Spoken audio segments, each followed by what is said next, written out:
Welcome to Shaq's house. That's our Shaq. You're now in Shaq's house. That's our Shaq. Welcome to Shaq's house. What's up, Shaq Housers? How y'all doing? It's your boy Shaq House here. Hope your week went well. Mine went all right. But I got something good for you this week. That's right. I told you I'd be coming out with another time traveler. Well, not another, but a time traveler mutant expose. That's what I'm going to give to you this week.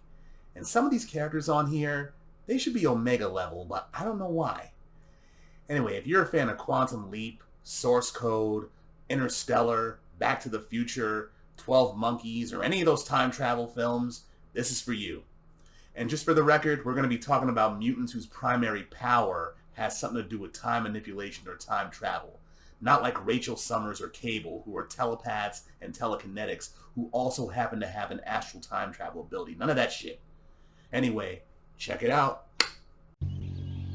Okay, let me just start off by saying this. Many of Marvel's mutant characters whose primary ability is a time-related ability, most of them are women, and more often than not, their ability makes them a living version of those machines that we saw in that 2002 movie Clock Stoppers, you know, where they can speed up or slow down their own personal time frame, where everybody around them looks like they're speeding up or they're incredibly slowed down. But that aside, let's get into mutants whose abilities are pretty unique to them, starting with Sway. Sway has the mutant power to alter how time is represented to her mind and body, apparently through a form of interpretation and manipulation of temporal energy. She is able to exert influence over nearby objects, causing them to slow down as they move or stop entirely, frozen in midair and mid-motion. This allows her to immobilize her opponents, dodge bullets, stop vehicles right in their tracks, etc. Sway can affect specific objects by focusing on them, or simply expand her temporal inhibitor field outwards to affect everything in a radius from her position. Sway is also capable of a form of retrocognitive projection. She can tap into residual temporal imprints in her immediate environment and form holographic images that replay events in front of her with complete audio and visuals. She is able to recreate events that occurred a few hours in the past, or as Vulcan once demonstrated, she can use her power to replay events from many years earlier. She can apparently control the speed at which the events she sees are replaying themselves, fast forward or being rewound. Though Sway cannot re-see events that took place anywhere but in her current line of sight, she can follow phantom objects through time by physically moving herself to keep pace with things that had moved through her area previously. Presumably, Sway can perform other tracing or revisualization acts using her powers. Fun facts. Sway was part of the pre-second generation team of X-Men, the first team that was sent to rescue the ones that were captured on Krakoa. You know, Vulcan, Darwin, and Petra. She's a Chinese-American mutant whose powers manifested after her parents were killed during a gangland war. With her revisualization power, though, she'd make a great detective at unsolved mysteries and murders. Next, Tempus. Tempus has temporal manipulation powers. Her mutant power can generate a time stasis field, relativistically freezing the flow of time within a given area. All people and objects are held immobilized within the field. Her power originally radiated from her person, influencing her environment in all directions, but with practice, she's learned to make specific people inside the field immune to the effect, allowing her and her allies to move about freely or cast the field remotely over people and objects. She is also capable of traveling through time and space. She can perform simply time skipping, casting herself or another person a few seconds or minutes into the future to avoid attacks and so forth, or she can travel up and down the time stream, moving millions of years in either temporal direction, although her accuracy with time jumps still requires practice. She can also use her power to accelerate time to cause rapid aging. Fun facts. Eva Bell. She was created during Brian Michael Bendis' run on All New X-Men. She looks a lot like Rogue, especially with that white streak in her hair, but on Krakoa, she is an integral part of the Resurrection 5. Yeah, after Gold Balls, after he creates the egg, and Proteus makes it a viable egg, and Elixir injects it with the DNA, Tempus, she uses her power to speed up the evolution of the egg, bringing it right to its proper age. Next, Timeslip. Timeslip has the mutant power to travel to the future or the past by psionically exchanging places with her other self's mind in that other time period.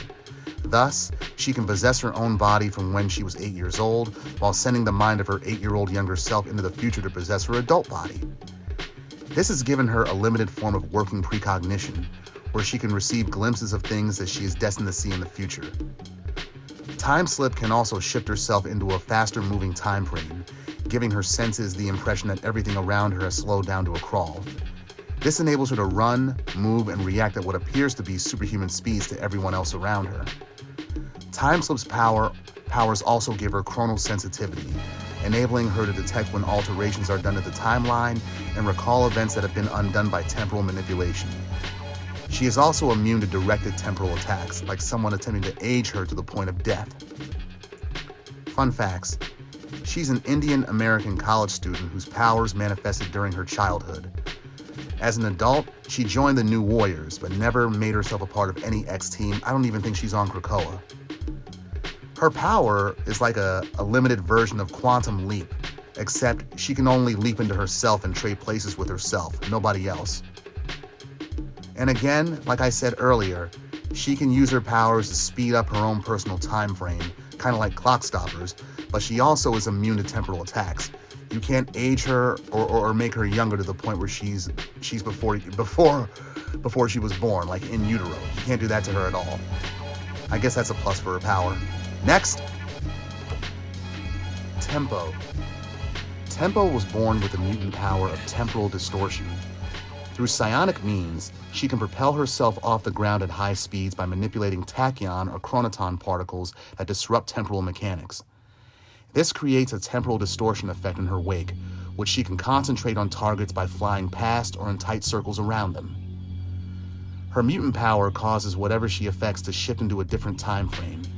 People or objects will either accelerate or slow down relative to normal space-time. She can reduce people to moving at extremely low speeds, immobilize projectiles in mid-flight, or greatly accelerate people so that they move at superhuman speeds relative to their surroundings. She can also direct her time distortion power from a distance, mentally, without having to use her flight as a focus for it. And she can create various effects within her time field as well, such as time loops. Fun facts: Tempo was one of the original members of the Mutant Liberation Front, but she was also one of the few members of that terrorist organization who had a conscience, which was first shown when she secretly warned the owner/proprietor of a mutant abortion clinic of an impending MLF attack. It was also heavily implied during that attack that the owner was actually her father. Tempo actually died during Legion's reality warp during the Age of X storyline, but was later resurrected on Krakoa. Her real name is a not-too-subtle reference to famous black porn star Heather Hunter. Her mutant power is time manipulation. She can slow down or speed up time for people or objects around her.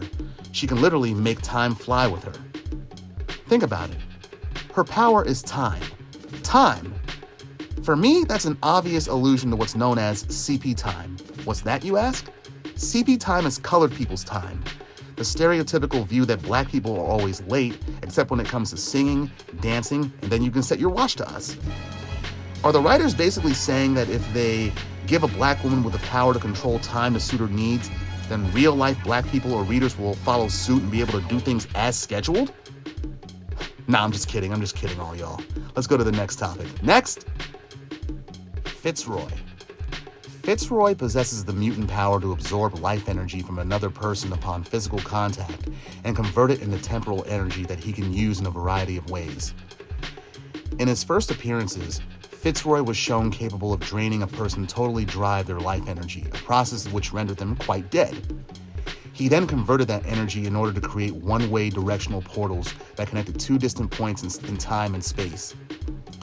The flow of these portals was very specific. One end was the entrance and the other was the exit. If anyone tried to enter the exit portal, their atoms would be scattered across the space-time continuum. Fitzroy could create an entrance portal in front of him for a quick getaway to any time or place that he could imagine, or do the reverse and cause an entrance portal to manifest somewhere in time and space, allowing people or objects to come through an exit portal near him. But in all cases, it seems that it was necessary for him to manifest one end of the tunnel within his immediate proximity. Additionally, Fitzroy seemed capable of maintaining these portals indefinitely, and they only needed to be powered up in order to open, not to remain open. In fact, his base of operations in his first appearances was already apparently littered with portals that he was keeping around for strategic means.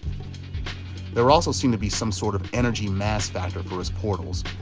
A certain amount of energy was required to allow a certain amount of mass to travel through them.